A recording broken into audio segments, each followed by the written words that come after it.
Magandang araw sa inyong lahat. Vice President Sara Duterte po ito.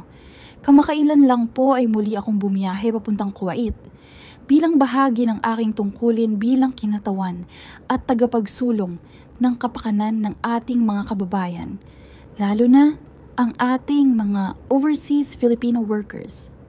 Ang paglalakbay na ito ay ganap na naaayon sa batas at sakop ng aking mandato. From meeting with OFWs to listening to their concerns and finding ways to assist them better. Further, it's important to highlight that walang pundong pampubliko ang ginamit sa biyahe na ito.